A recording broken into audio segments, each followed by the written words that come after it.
Welcome to the 2-Month Review, the weekly podcast brought to you by Open Letter and 3%, in which we take a big book and talk about it every week. Say some things.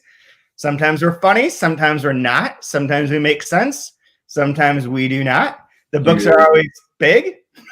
The conversation is always fluid.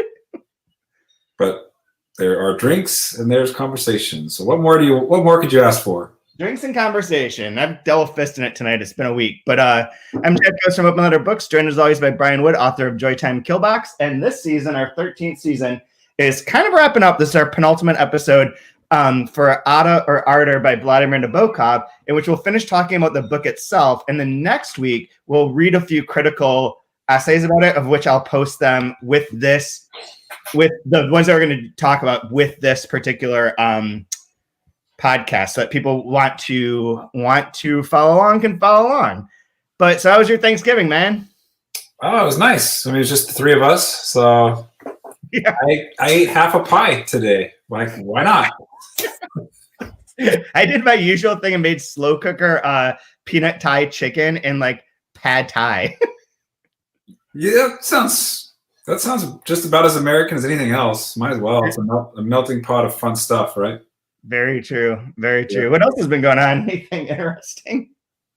No, not really. We bought a Christmas tree for the first time in forever, and I think it cost more than my first car. Jesus Christ. Christmas trees are expensive. I don't do that. Yeah. I don't believe in celebrating, I think. Yeah. I think the problem is like my daughter's at the age where she's like super into it. And so I figured since we're all going to die in the next year, I should just let her have a Christmas. Why not? Yeah. You have to get the whole Santa thing going too. Yeah. Before we're all COVID or a mushroom cloud, either one that's coming for us. It's been a hell of a week. So we delayed this a bit because a number of things have happened. And since this is like the only podcast we have at the moment, should probably talk about some of them. Sure. I mean, I'm talking about our thing second, but one big thing is that it looks like Penguin Random House is buying Simon & Schuster. So there goes publishing. I saw that. So I heard they were talking about it being the big five, right? Yeah. Not anymore. No, this is number 1 and number 3 merging. Yeah. I have to write about this for somewhere. I'm not going to say where because there's a fairly hefty possibility that I write whatever I'm going to write and it gets killed. But I've been asked to write about it from like a few different perspectives, as like for the writer or for like international literature. And there's literally nothing about it that seems positive to me. Yeah, I remember my wife sent me an article about the woman who took over at Penguin and how she like really like turned it around, has been ahead of the curve, and like it was an interesting article, but I was terrified at just how, I don't know, to me it feels like entirely predatory. Yeah, it's like consuming, and it's like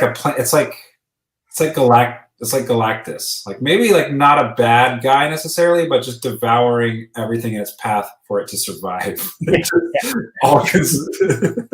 It kind of felt like that a little bit.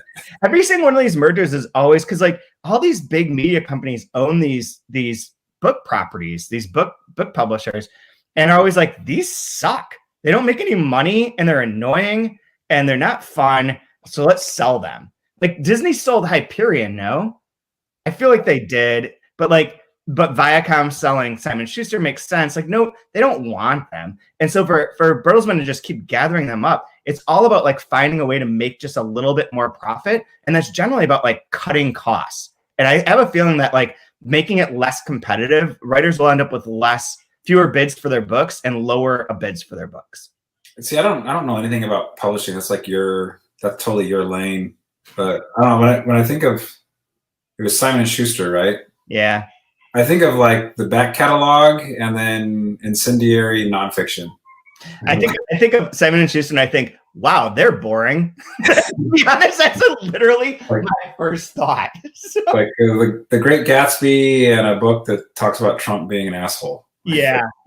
Or doesn't Simon & Schuster also have the right-wing side of things? I don't know. I feel like they were going to publish the who's that guy? The Breitbart guy. Oh God. Okay. Milo Yeah. de Venus. Theoropoulos Acropolis. Whatever his name was. Whatever. Milo the fascist. Milo the fascist. The fascist with sunglasses Oh my God. and like Ken doll hair. Yeah, no shit. Weirdo. And then the same day, we announced the eventual merger of Delkey and Deep Vellum. Wow, what's that all about? That's such the most earnest segue prompt that I've ever heard. So no, because like Delkey does some translation stuff, but like that's not really their thing, right? Oh, but it has been for a long time. Yeah, I mean it's a very significant portion of like the new book, not all the books, but yeah, it's a mixture of everything dedicated to like innovative, experimental, strange books that wouldn't otherwise make it in the marketplace. So that can include a lot of translations. But what's the purpose of the two? Is it kind of like banding two ships together to like float stronger, that sort of thing? Or yeah, it's there's a lot of stuff. About, yeah. I didn't say sinking ships. I said band together to float stronger. That's a great way. Let's thread this needle in a way that I won't be able to do after I finish these drinks. So I'd been talking to John for a while about the ways in which Delkey could continue after he passed away, because he had left every campus. There had no employees. It was a very dire situation. He couldn't get books printed. He couldn't follow through on obligations. It's very rough, right? And so about a year and a half ago, I started talking about what we could do to make sure it survived. And what ended up, we can skip through all like the nonsense parts of it. But what ended up is that the best way to do it is that his big concern was being able to maintain like the editorial vision, the backlist title stay in print, all of that. Yeah. I'm going to oversee that for Delkey's future for now as a consultant or as something. So then the financial part of it, of how to make that happen and how to satisfy like any debts that Delkey owed, anything that was owed to John, things that were like messy, because it's like a 44, it was founded in 1981. I don't know how many years that is now. 39, shit. The press was on it in 1984, but the review of contemporary fiction that came out of was 1981. So it's been almost 40 full years of like, contracts and payments and all sorts of stuff. And for the last few years, there's been no one there to help him. So the information and everything is like jammed into one dude's mind and or computer. Yeah. So Will Evans from Deep Vellum, whose interest, he had never met John until recently, but his interest in the press was as being like the, like he came here to Open Letter and was like a fellow apprentice for a summer to learn how to start Deep Vellum and to be able to do publishing. And he's acquired some other presses along the way that don't do only translations, but that allow him to be able to be a functioning nonprofit publisher. And he's very interested in the business side and figuring this all out. So the best way that we could figure out how to make it work was to have Deep Vellum be the third party that would be able to assess all the financial side of things, the business side of things, and be able to have money to rehab Delkey. So that is going to be the way to get this fixed. And I'm going to say something that will be said on this podcast. It'll probably be repeated elsewhere, but it's sort of privileged information, but not super. Delkey's monthly net sales without a single employee are higher than Open Letter and Delkey and Deep Vellum combined. Wow. So we're trying to fix everything. I've spent a lot of time over the past week and the main part of this is that John signed this arrangement and then literally died the next day. Like literally. He had been waiting clearly to like find a way where he felt at ease with the future of the press and his legacy, and that he was then ready to let go. And it happened within like 30 hours. Jeez. So very sorry to... It's a lot of emotions, man. Very sorry to hear that. I mean, I know that's somebody you worked for a long time. You've had ups and downs and ups and downs. Complicated guy. Very complicated guy. So everyone's working through various things as to like the bad parts of it, like the sort of mental abuse parts of working with John versus like the good things that he did for literature versus like the good things that can be done now. And like his dream towards the end of what He was like Charles Xavier of like, we could live in a world with like great, with like where mutants and readers can come together of all sorts and sizes. And you're Magneto? And I was Magneto, but now I'm Magneto's on the X-Men side, man. Current continuity all works. So complicated. Sometimes you're in space, sometimes it's House of M. I don't know what the timeline is, what's going on. Whatever. That's all been reset, man. That's all been reset. So actually know more about that than I should. The idea though that all that his goals weren't realizable in the structure that he had, and now they might be able to be realized.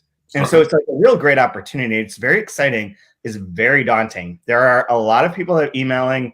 I'm certain that people who hear this will email with information about the books that you're working on or supposed to come out with or whatever. Feel free. I'm piecing it all together. There's no single master file of what is under contract.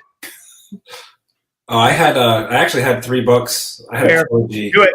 Good. Done. No worries. I'm just kind of guys like, so I'll tell one story because this will sort of emphasize it. So I have a spreadsheet of the publishing schedule from Delkey, from John.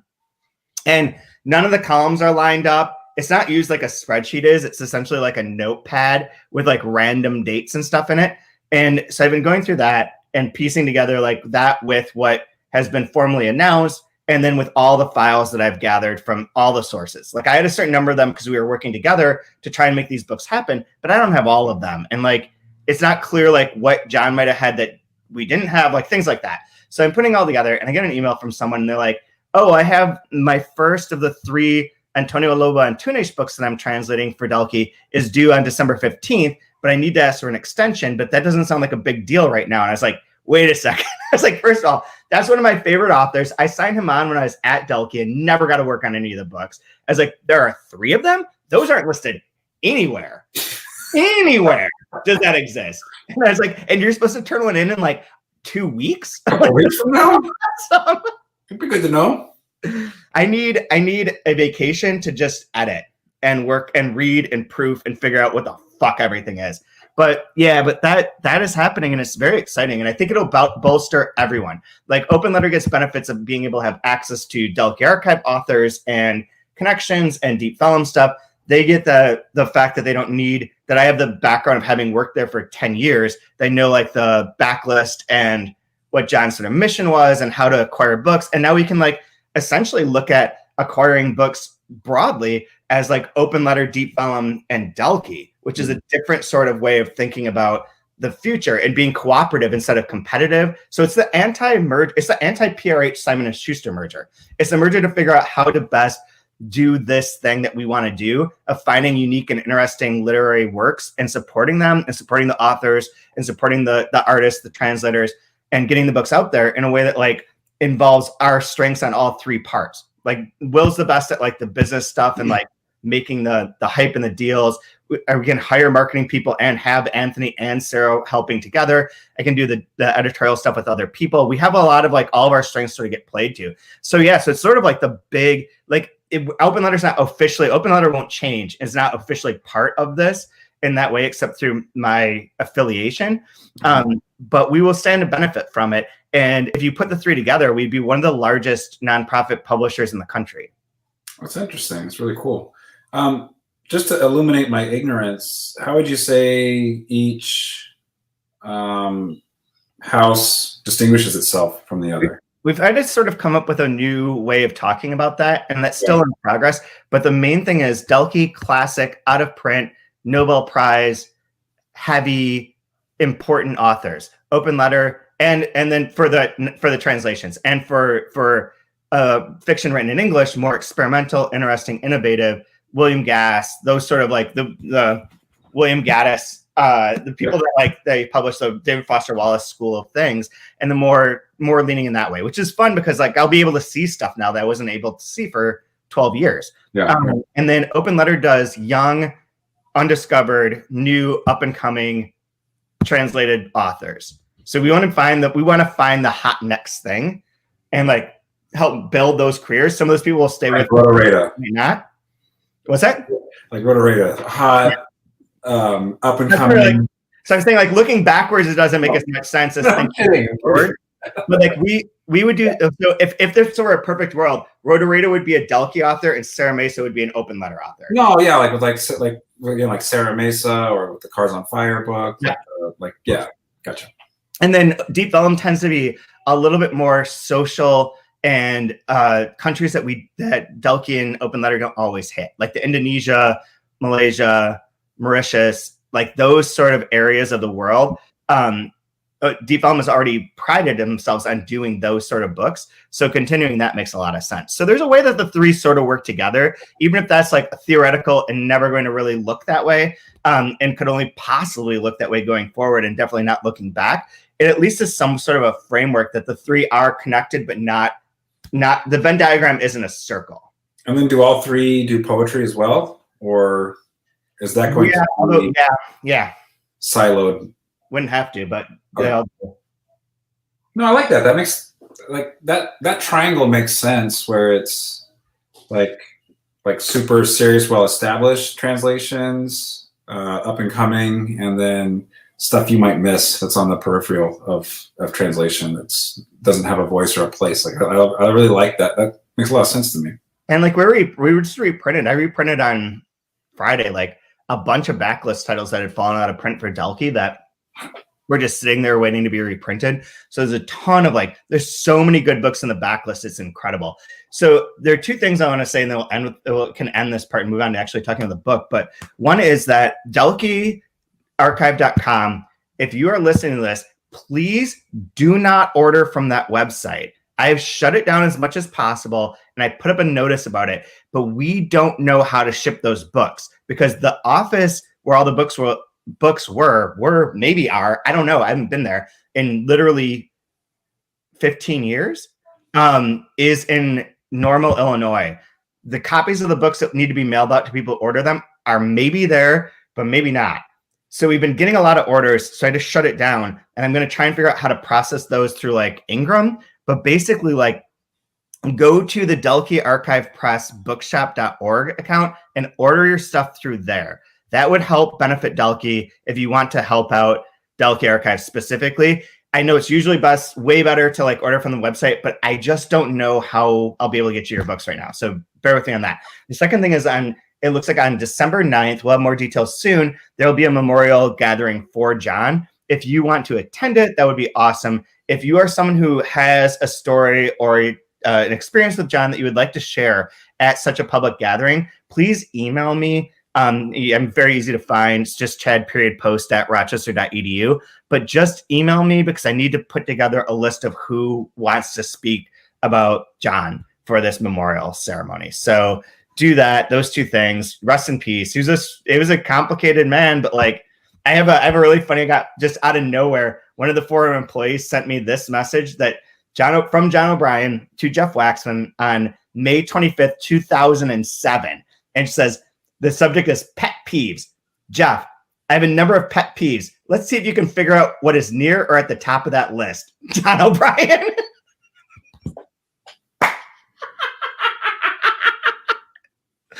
That's kind of exactly it. All right. So, anyways, it's sad. It's been a long week of working through various emotions and trying to figure out what's going on amid COVID, Thanksgiving, personal catastrophes. Some fun. Space and time. Space and time. So let's get into it. So what did you think of the end of Ardor? And be honest. Say your honest truth. One, I'm happy to be finished. I'm ready to move on. Yep. I'm very glad I read the book. I can't say it's my favorite, or anywhere close to my favorite. I think it's a brilliant piece of literature for sure. Just maybe not for my palate, perhaps. I found the ending a little kind of meh. What the fuck is this book for? Yeah, I had a little. I get the MEH period as the kids do these days. Meh for the ending. But damn, I love the last chapter. The last chapter was killer. Interesting. I dug that, where he just tells you exactly what the book's going to be about. Oh, and, yeah. Right. Yep. And that, oh, by the way, they're like brother and sister, and it's hinted out in the very first couple pages. So you're a moron. I forgot. You're a moron if you don't get it. Like, thanks. Appreciate it. But yeah, like the tripping balls thing about time and space and his theories on that and discoveries of it, taking pills, and then just like, now I'm old, and it kind of just has like this rosy, like kind of like when you're watching a movie and it has that really nice soft lighting, and it's really kind of like blurry around the edges, and it's just gently goes off into the end. Like it kind of felt like that. Yeah, and so I was inebriated while I read this yesterday because it was Thanksgiving. And that's what you do. And I mean, granted, like post Thanksgiving, I'm wearing a t-shirt and sweatpants and whatever. That's what we do these days. But the whole time I was thinking, I wish I could remember all of this, but I remember having a conversation when I went to Germany for the first time. It was the first time I ever went overseas. It was for like an editorial trip to Germany. And I went with like people like Jill Schulman from Archipelago, Declan Spring from New Directions, Blake Radcliffe, who had been working at Other Press. And we got into some heated discussion one night about like what the best thing would be for writing. Should it be for like sales, for the reader, or for making great art? And this is clearly in the art camp. Like this isn't a reader-friendly book. It isn't a reader-sustained book. It also doesn't feel like a book that would ever be popular. But the thing with with what you're saying of like how it recounts that in the space and time tripping balls bit is that the theory I came up with last night that I never fully developed was that this is only a book about time.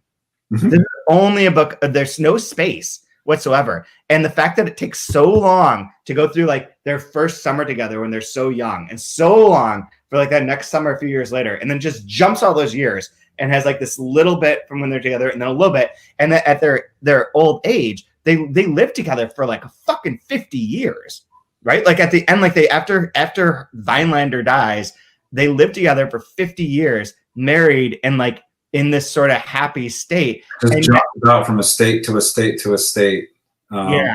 Working together, putting their great works together, like whatever, right? Like none of those things matter. It's just the memory. It's just his idea of time being like having no future and all time being past recollections. The fact that it like is so big and then becomes so small makes me think this really is just a book about time and about recapturing time. Yeah, I could see that. And when he loops it back around at the end, it's like very Finnegan's Wake-ish, where it's like the beginning will be this of my memoir about essentially time. Like it's a family chronicle, but it's a family chronicle of like 2 summers. It's interesting that we also had been talking about that idea of like heaven and hell and like the underworld, the regular world, and this idea of kind of like purgatory. And like what is purgatory but like some place out of time, right? Where you're waiting for judgment or something, right? Like I mean, like what is purgatory? It is like without time. And it's kind of almost without place in a way, right? Like it's devoid of place, isn't it? Yeah, right. Like drifting through time forever.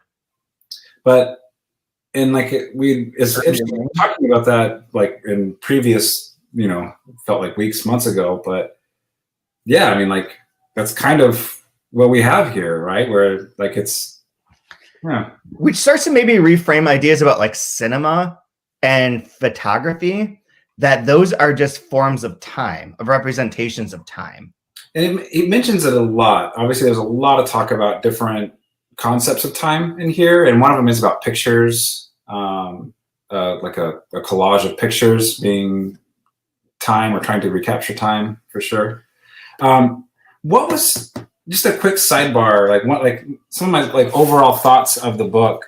What was that blog you sent me where the 2 folks were complaining about? It was Nickel Boys and another book, and they're complaining like it was like YA fiction, like these are books. That was Jessica Crispin's. So there was what was the other book? It was Nickel Boys and it wasn't Normal People. Normal People. They were like what the shit is this? This is not literary fiction. This is like highbrow YA fiction. What are we, stupid? Yep. Why does everything have to be so spelled out? And it's something that I latched onto where I was watching this video essay on the death of melody. How used to in music, you would draft something melodic, like classical music, right, where it has like melodic refrains, and like modern music is about instant memory, easy to repeat, easy to hum, and like club to. There's no melody. It's like a note pulsed over and over and over again. And like those new books that they're complaining about, it's almost as if those books are devoid of melody. Yeah. And this book is extremely melodious. Yeah. And challenging and hard and difficult. But in modern, maybe with modern tastes, there's like this dying of melody in music, and perhaps in literature as well, where everything is so cinematic realism, right? Something I know you complain about a lot. There's a new Franzen trilogy coming, man. Just wait. Fucking do it, man. I'm gonna take a shit on it. We'll do every episode with Ryan Chapman. Yeah. Is he a Franzen head? He's a cool. No, but like it made me think about it, right? Like it just made me think about modern music being, like Lady Gaga and Billie Eilish or whatever, where it's like pulsed out and like super catchy and like fun, but it's not Debussy or like Chopin, or, you know what I mean? Like, is it so there's the music side of it. It's also like cultural, and there's like that weird I'm going to try and tie all this together really quick. Give me 2 seconds and see if I can do this. I've already had one drink, so we're doing well. I have one more. I have like put a pin on that because I stick to this like musical analogy I'm going with. I've also been reading up on Thelonious Monk, and his famous quote is about like genius and what a genius is. And his famous quote is, "A genius is the one most like himself." And I feel like out of everything I've read by Vladimir Nabokov, this is the most Vladimir Nabokov book, probably. Like this is, and maybe that's why it comes maybe towards the end of his career, where he's already rich. He's done Lolita and Pale Fire. He's like done well on that, and he's good to go. And like this is his like a book just for him. Like this book pleasures him. Yeah. And it's solely for him, and it's fuck yous to everybody else. Like this is my book, the way I want it to be, and I don't care if you don't like it. Like this is mine. Like that. So like maybe this is his genius work. It's the most like him. This one is. Man, I've got so many responses to that. Remember Gore Vidal. Go remember Gore Vidal. Okay. So part of the part of that whole music thing too is like, in a way you're contrasting two different styles of music, and like cultural is like emphasis on one versus the other has shifted over time. But there's the whole neurological basis for music appreciation, which is that if you can predict the next note, you get a boost of adrenaline when it matches. It creates a feedback loop so that like the more repetitive a song is within a certain time frame, it's much easier for you to like guess it. I get it. And remember and get it. Yeah. And whereas like the more Baroque, Rococo sort of like leanings of classical music generally, like both like what the classical musicians you're talking about, but even nowadays, like Max Richter and Niels Fromm and like Nico Muhly and those people, those are, and like, what's her name? Barwick, whatever. But like all the different people are doing it now, they do have like their melodies are extended. They're not repeated in the same way that quick repetition is where you can remember it. So like it is intentionally Baroque in the way that is constructed, but we're not necessarily used to that. Like we're used to something else that is that quick hitting reaffirmation of like what you expected. And I feel like this is his most him book, solely because he's just like, I'm just going to make my art. This is my orchestra. This is my symphony. Yeah. But no, like with melody, it'd be like the difference between like, I'm not a good singer, but like when you wish upon a star, da, da, like there's several notes there, right? To make that melody versus pop, pop, pop, poker face, pop, pop, poker face. Like, you know what I mean? Yeah. Oh, no, I know. It's between the, right? And I think a lot of the stuff that's popular right now is more of like the poker face, more so than something that has a lot of notes in it. Yeah, I was listening to something the other night. I was trying to, because I don't know music terms or like how to read sheet music or any of that. My parents are too poor to get me an instrument in elementary school, so I never took instrument classes. But I really love music and have like a weird synesthesia with it at times of how it's constructed. But it's not based in like real information. But Kaya did study violin or played violin, and so I was asking her for this one song I was listening to where I was like, there's a background that changes too many times. And she was going through, we were trying to figure out that it was like a 16 sort of, it was like multiple beats, like what you're talking about. Instead of being like 1, 2, 3, 4, 1, 2, 3, 4, 1, 2, 3, 4, it was like 1, 2, 3, 4, 5, 6, 7, 8, 9, 10, 11, 12, 13, 14, 15, 16, and then kept repeating like a 16 note cycle. And that those things stand out because they are weird, because we're so trained for that like quick, normal, down on the 1 and the 3 sort of like music beats, and that this book is definitely not that. It's not cinematic realism. It's like essentially interrogating the idea of cinematic realism at the same time that it's like putting forth like the emotionality of that. Like I didn't dislike the ending, like you said you weren't cool with it, and it was pretty much. I get that, and at the same time I was like, man, being old in this situation doesn't seem bad. Like they seem happy. They're horrible people, but like I didn't expect anything good to come from this book. And like there is a moment of like peace. Yeah. And that was like not expected for me, I think.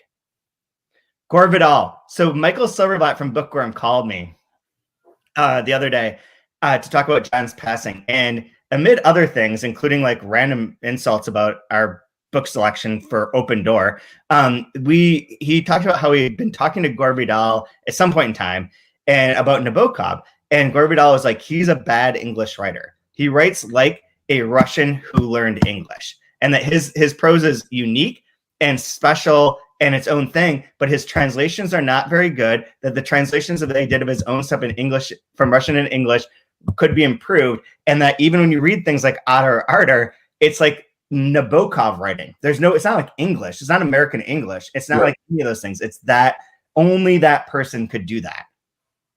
Yeah, that's why like that when I read that Thelonious Monk quote, it really made me think of this book. Like this just feels like extremely him. Yeah.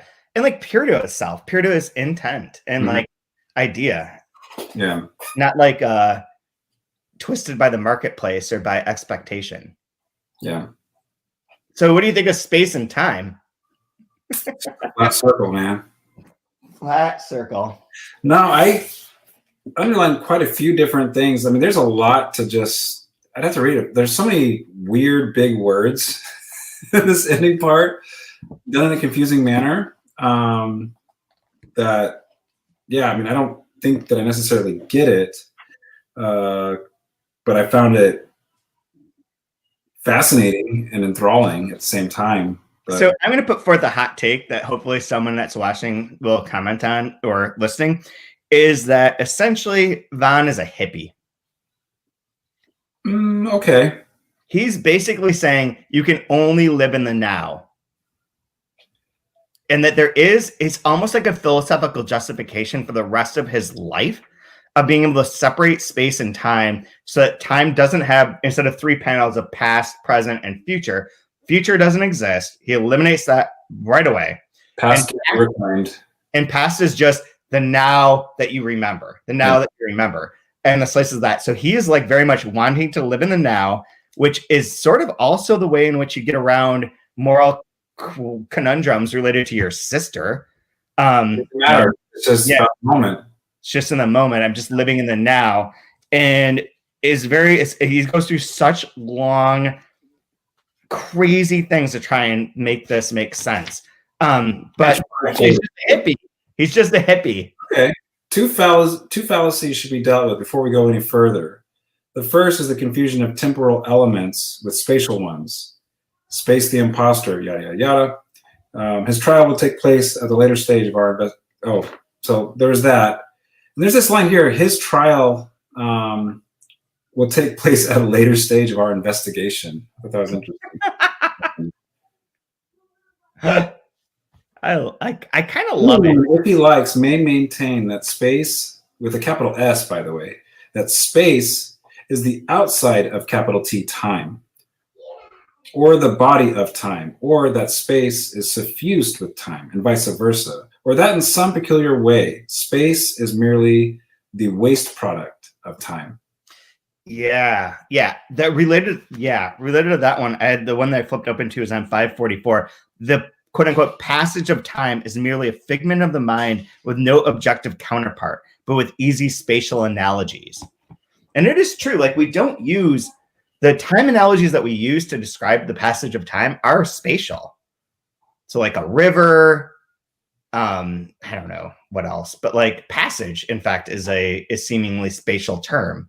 The past then is a constant accumulation of images, and that it makes me recall the pictures, and when he was flopping down the pictures and it not necessarily matching up or questioning, is that what it looked like? Is that, where was this person to take this photograph? Are they laying down prone, like by the the spatial nature of it versus like the memory of it. And that's the thing too that this book's really weird about, is terms of like, he's writing that he's unreliable. He's written this family chronicle that's just, it's really just a love story between him and his sister. The whole thing is designed to justify the end of their 50-year, I don't know, blissful period, I guess. And in a way, isn't it his way of trying to contain and capture and hold on to perfection? Yeah, absolutely. Like idealistic perfection too. Yeah. But like, and so then it becomes like these memories. That's all he's telling us is his memories the whole time. None of this is in the present moment. It's all like in the past. So he is giving us that sequence of events or memories or visions or images. And then you have those moments with like the pictures or the cinema or like certain facts that come in. You know, the one that I'm most surprised by in this, this is a bit of a left turn, but like the thing I'm most surprised by is that the Terra anti-Terra thing almost never comes up. I thought I was like, maybe that was my, like, it could be subverting our expectations perhaps, but I was like, oh, we're going to have something like a crazy person that's from here or there or whatever, or what's going to be the key, the primer, nope. He just treats it as like a real thing. Like it even says towards the end where it's like they made that movie. This is also maybe one of those ironic twists. So in the last part, they make the movie of his book that he wrote for Ada. Yeah. And it becomes successful. And they're like, well, you know, it's kind of my book, but like, it's okay. It can't prove it. Well, it is. And it's not like a shitty sci-fi film, right? Yeah. Like, they come out of their little space capsule and they're tiny and the thing is that they're tiny. Yeah, so like all the figures are tiny. Like all the figurines and like shit that they sell to go along with the book are like dinky little things. It's so silly. But it's like a then visual reimagining of something that he wrote for her early on under a pseudonym that didn't sell. Remember, it sold like 6 copies or whatever. And like, I don't, that movie image comes back yet again. Yeah. I think, how about this on 552? Transmitted by the new, quote, Instantogram. That's what I named this episode. This episode is named Instantogram. Only because I happened to flip over that page. It's like, holy shit. Oh, that's so close. Yeah, you're like 1 inch away from like being able to sue Facebook. Wow, you're so close. Instantogram. If only you weren't just some Russian person trying to write in English, you would have had that. You would have got it right.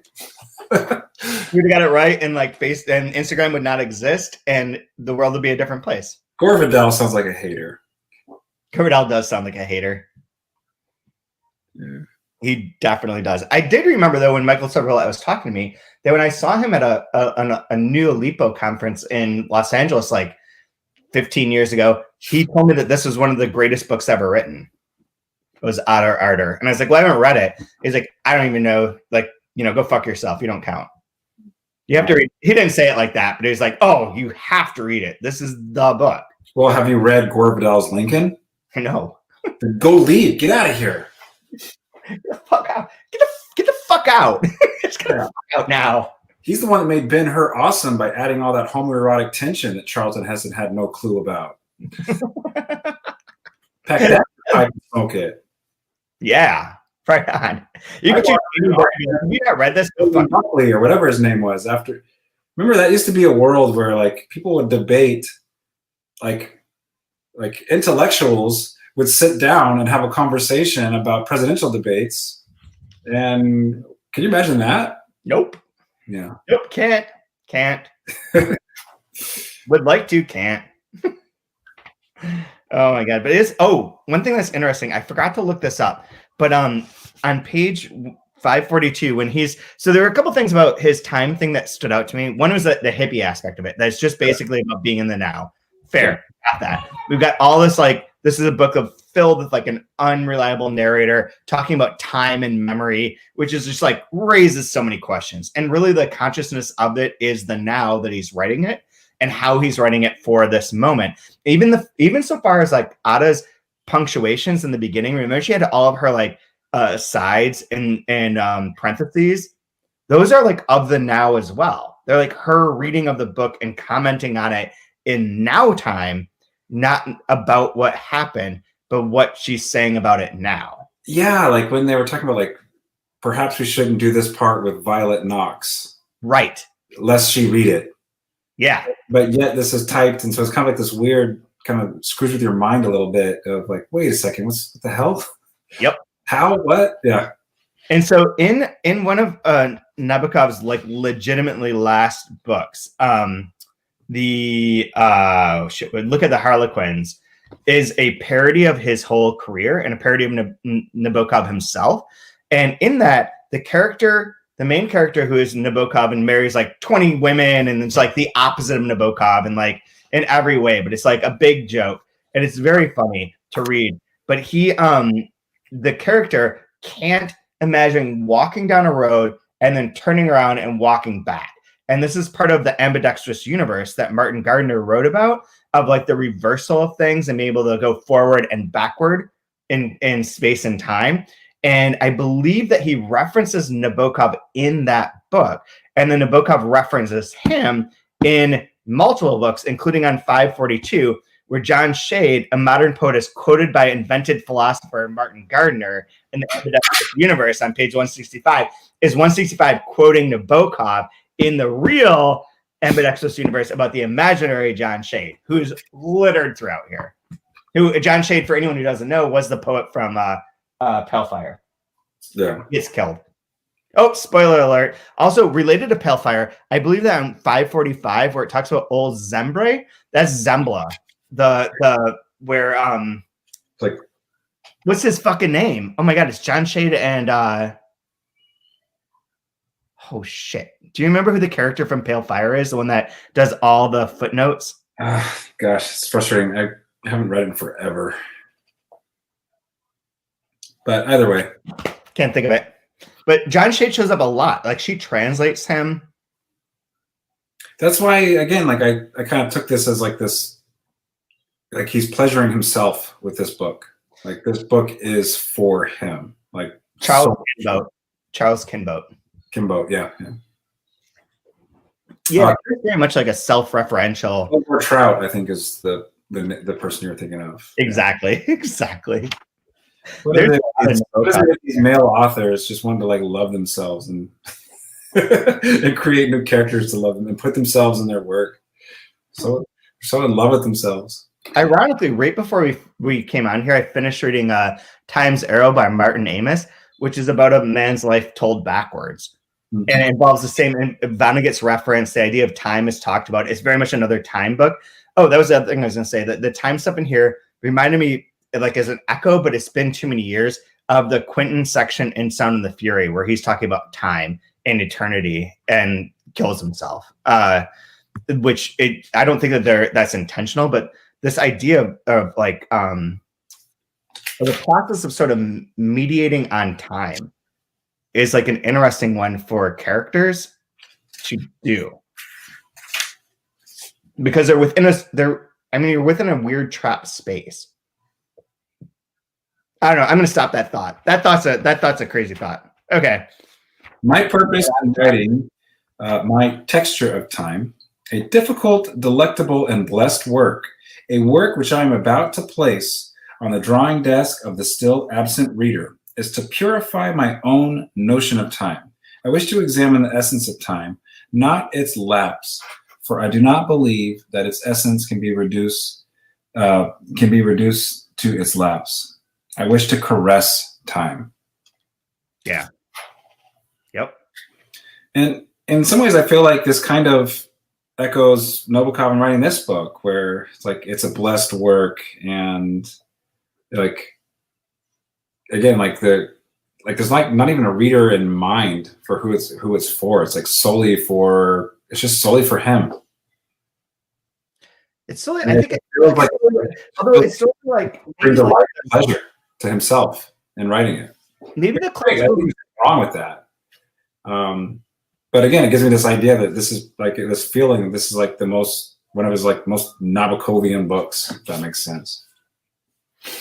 Maybe the classical music thing makes sense too, as a framework in terms of like that's not immediately apparent. The structures aren't immediately apparent. The sort of motifs aren't immediately apparent. It's something that requires you to like give yourself to the art. The art brings you to it.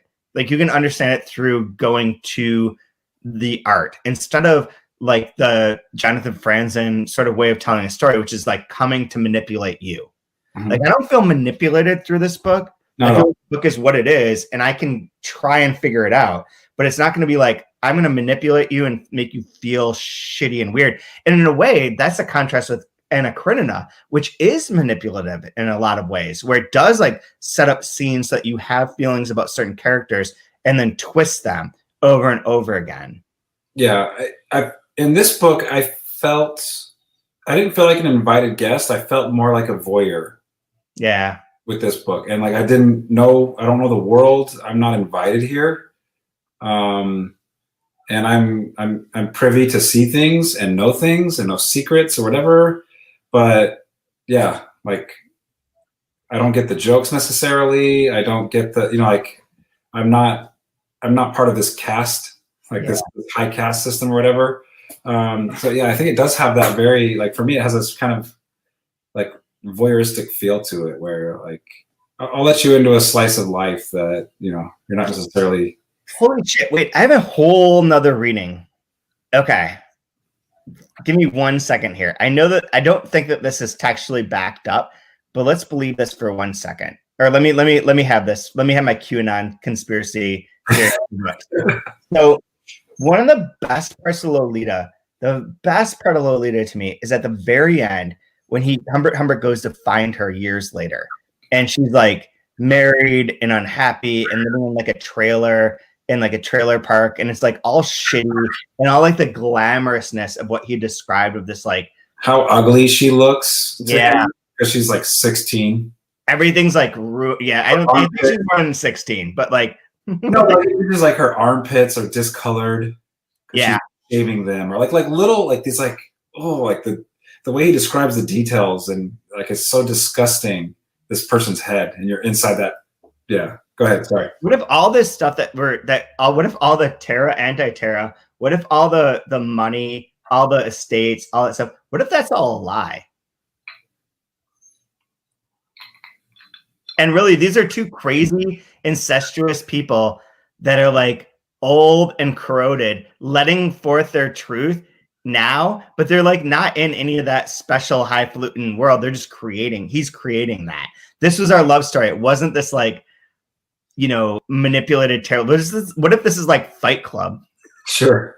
No, I do find it interesting, like in the three works we've referenced from him, Lolita, Pale Fire, and this, all are like terrible, unreliable people, right? Like that's kind of like really enjoys having that be his medium, but and they're all different in different kinds of ways, right? I always thought it was like less unreliable and more solipsistic. That the world that they create through a book is uninhabitable. That the artwork that's created by that character's mind doesn't mean that you have access to their mind, because you will never have access to their mind. What you have access to are the words that they've created and the way they've chosen to create them for you. So Kinboat like goes to he might be the most outrageous in this way of creating an entirely different reading of a poem. Yeah. And it's like, I remember his was always like, I really know this poem, so you need to have me to get I am the key to unlocking this for you. And it's more, yeah. So it's more that the poem, he believes that the poem, instead of like him being the key to unlocking it, that his history is what's being told. Like, you can't understand it unless I'm here. Like, it's the self-importance of the critic almost, right? Yeah. Versus the importance of the author itself. Although, well, with that one too, maybe then critic or like the biographical point. Like, what is this based on? And that's like always been like the Lolita problem is like readers that read Lolita and are like, Nabokov wanted to fuck young girls. And that's not it. Like, it's not that. And even with the Pale Fire, it becomes very clear that he's like, I am the biographical information that he's then made into a poem. Mm-hmm. And like my real life is what's been poeticized and transformed into this other thing, which isn't true. Like, those links aren't there as you read it, but yet the character believes they're true. And in this, we have Veen believing all of this is true and creating this like Edenic, his dad's so horrible, his dad is the devil, he was the son of the devil, what could he possibly do? There's like so many ways in which he's constructing a narrative that you can like inhabit that's visual and visceral and like dirty and weird, but like not just unreliable, like maybe just not even true. Yeah. And for me, like, part of it makes me feel like texture of time, Terra, anti-Terra, is this a way for Veen to like make amends for the love of his life and the passion of his life? That it's this awful, terrible sin, and to make it okay or acceptable in some way. What if Veen's just to reconcile within himself that does it really matter? What if Veen's just schizophrenic? Or that. There is no Terra and anti-Terra. They don't live on anti-Terra. He hasn't received information about Terra by talking to mad people about their dreams. Yeah. His time is his time that like never ends like that because he's in an asylum, not moving. I'm going to do way QAnon level shit here. But like, I hope we can find the craziest read of this book and that's it. Because like for me, like I don't find there's like for me nothing, like not a single thing redeeming or good about Veen, like probably from beginning to end of this book. Did you feel anything? There's the ending parts where they're together and they're old really hit for me. Really? I don't know, maybe I'm just like, maybe it's like it was holiday, I'm sentimental, I'm an old man. Like, sure. I'm just like, this feels pleasant. Yeah. Like, that's how, if I knew that I would live to 97 and like, that would be, and there'd be like a love that you're with at that point. That's nice. Like, I get that. Like, that feels good. And that's sort of redeeming in the sense that like they made it, but no, other than that, no. And it gets popped, like that balloon gets popped just a touch when Ada says, like, you should have married Lucette. Like, we literally teased her to death. Like, yeah. She's dead because of us. Which to me kind of pops that balloon, like maybe it's okay, like maybe Veen thinks it's okay or good, but I think for her there's so much anguish of what she did to her family by being like tempted by the devil, basically, right? Yeah. Right. That was my feel of it. But maybe some scholarship will help us out. We'll find out next week. I did love the last page. I thought it was just outrageous. The last chapter with like explaining what's going to happen is so wonderful. Yeah. It's a spoiler. I don't care. I just want to read it out loud. It just sounds so good. It's worth it. Page 588 in this version. The rest of Van's story turns frankly and colorfully upon his long love affair with Ada. It is interrupted by her marriage to an Arizonian cattle breeder whose fabulous ancestors discovered our country. After her husband's death, our lovers are reunited. They spend their old age traveling together and dwelling in the various villas, one lovelier than another. that Veen has erected all over the Western Hemisphere. Not the least adornment of the chronicle is the delicacy of pictorial detail, a lattice gallery, a painted ceiling, a pretty plaything stranded among the forget-me-nots of a brook, butterflies and butterfly orchids in the margin of the romance, a misty view described from one marble step, a doe at gaze in the ancestral park, and much, much more. You know what stood out to me about that? That section more than that, which I really loved and think is really beautiful, is that Veen has the various villas, one level than another, that Veen has erected all over the Western Hemisphere, but he never has. He's erecting them through words. He's not erecting them as like actual locations. He doesn't believe in space. This is the only time he's creating this myth. Right on that same page, the part that I marked as like one of my favorite lines was, nothing in world literature, save maybe Count Tolstoy's reminiscences, can bind pure joyousness and Arcadian innocence with the artist part of the book. Which is a nice like stealth flex. Oh yeah. Not yet. And I like too, like we talks about a lattice gallery, a painted ceiling, and then earlier in this we get his impossible remembrance of being 7 months old and falling in on his crib, right? Yeah. Like the world falling in on him and surviving somehow. So yeah, I mean man, he's a hell of a writer. I think that there's a lot here that like it's very easy to read and be like, I'm not sure what I'm getting, which I feel like I'm joking, but like kind of only of like, what is this for? Like if I assign this to my students, they would never read it. They'd be like, not to dismiss my students, but like the average reader would be like, there's no fucking plot here. There's no fucking thing. Like, where's the action? Where's Jason Bourne? Where's the murder and the resolve? Where's the twist? Sure. And there's not. Like, what is the climax? The climax is him being like, time is weird. Like, if that's really the thesis of this, that's funny. But like, it really. But I feel like people that have gone through this have pulled out these things, and that there is like a second level to it. And the way that like the first time you read Lolita, I'm not sure. Maybe it was, I didn't read it in a class. I just read it on my own for fun over like a Christmas break. That and Pale Fire, and I read both of them. Was like, what the fuck am I reading? Like, what the fuck is this? And like, I needed to go find, like, I need to reread it again or find someone to explain to me like what the intricacies were, because I knew. Like, I mean, there's some point where reading Pale Fire, I was like, I think this guy might be crazy.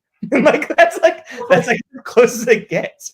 Like when people get into like Stanley Kubrick, like you can watch Eyes Wide Shut 9 times and have 9 different ideas of what the movie's actually about. Girls Club. I want to get in that girls club. I get in that girls club. Fidelio? No, but you know what I mean? Like it's layered and textured in such a way where you could have 9 people have 9 different interpretations of what it is, and they might all be right. Yeah. That's David Lynchian too. Correct. Like there's a density and a weirdness to it, but masterfully done. And I would definitely say that of this work for sure. So I don't have any other favorite. That was my favorite line. Do you have a different favorite line that you want? Otherwise, I have like a final comment on that. No, I've read enough. I don't like hearing myself read, so I've done enough reading for this. Yeah. For this episode. Like with the David Lynch thing, it's like it's meant to provoke and be strange, but with intent. Like I don't know that Nabokov less so. Okay, this is what I was gonna say. Lynch is on one end of the spectrum, Kubrick as well, but Lynch is on the end of the spectrum where he puts things together and it's like these images, sounds, sayings are like haunting, weird, pointing at something, but I don't think he has an explanation for them. And Nabokov, I think, actually does. Except for maybe Dune, but that's a whole other. I haven't rewatched that in a million years. I watched that when I was like a child. Dude, it's weird. I rewatched it, like getting ready for the new Dune that's coming out. Oh my goodness. It's a weird movie. Made a shitload of money. Oh, it's bad. It's weird. You know what movie you need to watch is The Alphabet Killers. Everyone listening to this, go watch The Alphabet Killer. It's filmed in Rochester. You will see the darkest, most depressing version of Rochester possible. I fucking love it. I could see though with this book, like reading it again and reading it a third time and then just like nerding out to this thing. Yeah. And reading it 10, 12 times and like it being one of your favorite books of all time. I totally get that. But I don't know if I'm going to be that person or not. Yeah, I don't think I am either. But yet at the same time, I do want to read the criticism and get to know what other people like really love about it. Cause I liked it. It's like a 7.5 for me. Well, for me, it's just like there's so much of it that I didn't catch. There's no way I could appreciate what he's actually doing here. Yeah, I didn't join the Nabokov Society, so I don't have access to all those annotations. Yeah, on the language and the line level, yeah, like dude's got it. He's the goods.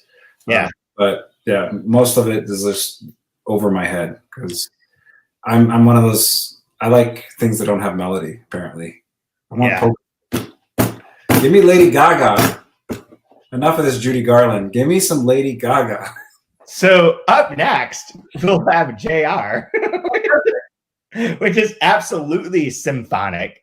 In terms of voice, it's all voices. It's all voices, very little description, very much like set up in scenes in like picaresque sort of way, or like an episodic sort of way is what I mean. So I think it's going to be really fun to read during the pandemic times because it doesn't have like it's one sustained thing, but it's very much like a quick hitting, funny, short bits. I was hoping we do the Fountainhead, but okay. Yeah, I know the Fountainhead is really where it's at because like I'm very concerned about individualism and individuality and objectivism in 2021 going forward. If like the fake election gets your mask on, cough on people. Fuck you. Masks don't work. Things gotta breathe, baby. Sorry. Okay, don't say that. I want to make it very clear on this podcast that I believe in masks and COVID. Like everyone should know that. So, anyways, I will be putting the reading schedule up for JR tomorrow. Awesome. And we'll email a bunch of people that I would like to invite on the show. But if you would like to come on the show and talk to us, I think the JR season needs like endless guests. We just took on Ada or Ardor by ourselves, basically, and that's hard. We need your help. Yeah, we're not good at books. So if we get people that know about books and are good at them, that'd be fantastic. If you've already read it, I've read it, but like it's been literally 25 years. So yeah, I'm going in blind, so it's I remember one specific thing about JR is that one of the characters is always pulling shit out of his coat and out of his pockets. He has like paper and coins and keys and shit. It's just like shit in his pockets. And my ex-wife used to say that was me because I would just like have my jacket, walk in and just pull out shit and put it on a counter. Like I relate to that. Your pocket, boom. No, I'm kidding. I was like, you know what I have in my pocket? Your fucking wedding ring, bitch. And that was the last time I saw her. That's cinematic. That's really cinematic, Chad. Jeez. Very cinematic. Yeah, that seems like a fake pass to me. Yeah, I didn't actually do that. Well, scholarship. Let's actually let's try to be smart next week. That sounds fun. So I have 2 things right now, and I'll find a third one. So we'll have 3 things to go over. I have to scan one in for you, but I have this under control. So cool. we'll know that. We'll talk next Wednesday, and we will go over the scholarship for Ada or Ardor, probably half of which will explain how you pronounce their names. That's it.